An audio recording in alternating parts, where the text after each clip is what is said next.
ಅದೇನಾಯ್ತು? ಈಗ ಅರ್ಜುನ ಇಂದ್ರನಿಗೆ ತಪಸ್ಸು ಮಾಡ್ತಾನ? ಎಲ್ಲ ಅಸ್ತ್ರಗಳನ್ನ ಸಂಪಾದಿಸ್ತಾನ? ಅರ್ಜುನ ತಪಸ್ಸು ಮಾಡೋಕೆ ಹಿಮ ಪರ್ವತಕ್ಕೆ ಹೋಗ್ತಾನೆ. ಅಲ್ಲಿಗೆ ಹೋಗ್ಬೇಕಾದ್ರೆ ನಿಲ್ಲು ಅಂತ ಶಬ್ದ ಕೇಳಿ ಬರುತ್ತೆ.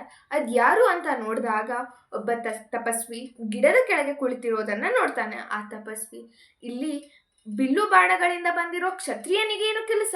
ಇದು ತಪಸ್ವಿಗಳಿರೋ ಜಾಗ, ಅವನ್ನೆಲ್ಲ ಇಲ್ಲೇ ಬಿಟ್ಟು ಮುಂದೆ ಹೋಗು ಅಂತ ಅಂತಾನೆ. ಆದ್ರೆ ಅರ್ಜುನ ಮಾತ್ರ ಯಾವುದನ್ನು ಕೆಳಗೆ ಹಿಡದೆ ಹಾಗೆ ನಿಂತಿರ್ತಾನೆ.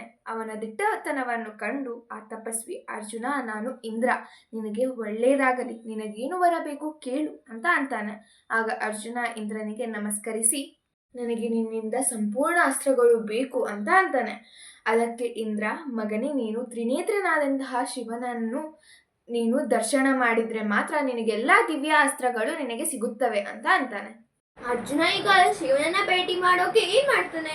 ಅರ್ಜುನ ಹಿಮವಾಚಕ ಪ್ರದೇಶಗಳಲ್ಲಿ ಶಿವನನ್ನು ಭೇಟಿಯಾಗೋಕೆ ಘೋರವಾದ ತಪಸ್ಸನ್ನು ಮಾಡೋಕೆ ಸ್ಟಾರ್ಟ್ ಮಾಡ್ತಾನೆ. ಸ್ವಲ್ಪ ದಿನಗಳ ನಂತರ ಪರ್ವತದ ಮೇಲೆ ಒಂದೇ ಕಾಲು ಮೇಲೆ ನಿಂತು ತಪಸ್ಸನ್ನು ಮಾಡೋಕೆ ಸ್ಟಾರ್ಟ್ ಮಾಡ್ತಾನೆ. ಆಗ ಮಹಾಶಿವ ಸುವರ್ಣ ವೃಕ್ಷದರ ಪ್ರಕಾಶಿಸೋ ಕಿರಾತ ವೇಷದ ಧರಿಸಿ ಬರ್ತಾನೆ. ಅರ್ಜುನನ ಮುಂದೆ ಬಂದು ಅವನು ಯುದ್ಧ ಮಾಡೋ ತರ ರೊಚ್ಚಿಗೇರ್ತಾನೆ ಕಿರಾತ ವೇಷದಲ್ಲಿರೋ ಶಿವ. ಆಗ ಅವರಿಬ್ಬರ ಮಧ್ಯೆ ಘೋರವಾದ ಯುದ್ಧ ನಡೆಯುತ್ತೆ.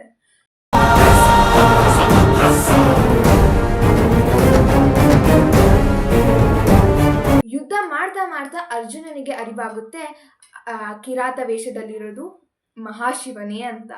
ಆಗ ಕೂಡಲೇ ಅರ್ಜುನ ಮಹಾಶಿವನ ಪಾದಗಳಿಗೆ ನಮಸ್ಕಾರ ಮಾಡ್ತಾನೆ. ಆಗ ಪರಮಶಿವ, ಅರ್ಜುನ, ನಿನ್ನ ಶಕ್ತಿಗೆ, ನಿನ್ನ ತಪಸ್ಸಿಗೆ ಮೆಚ್ಚಿದ್ದೇನೆ. ಅದಕ್ಕೆ ನಿನಗೆ ಏನು ಬೇಕು ಕೇಳು ಅಂತ ಅಂತಾನೆ. ಅದಕ್ಕೆ ಪಾಶುಪತ ಅಸ್ತ್ರವನ್ನು ಕೊಡು ಅಂತ ಕೇಳ್ತಾನೆ ಅರ್ಜುನ. ಅದಕ್ಕೆ ಅರ್ಜುನನ ಆಸೆಯಂತೆ ಶಿವನು ಪಾಶುಪತ ಅಸ್ತ್ರಗಳನ್ನು ಬೋಧಿಸ್ತಾನೆ. ಆದ್ದರಿಂದ ಅರ್ಜುನ ಕೂಡ ತುಂಬಾ ಖುಷಿ ಪಡ್ತಾನೆ.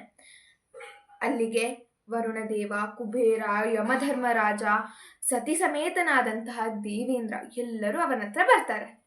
ಆ ದೇವತೆಗಳಿಗೆಲ್ಲ ಅರ್ಜುನ ನಮಸ್ಕಾರ ಮಾಡ್ತಾನೆ. ನಂತರ ಯಮಧರ್ಮರಾಜ ತನ್ನ ದಂಡಸ್ತ್ರವನ್ನ ಕೊಡ್ತಾನೆ. ಜಲಾಧಿಪತಿಯಾದಂತಹ ವರುಣದೇವ ವರುಣಪಾಶವನ್ನ ಕೊಡ್ತಾನೆ.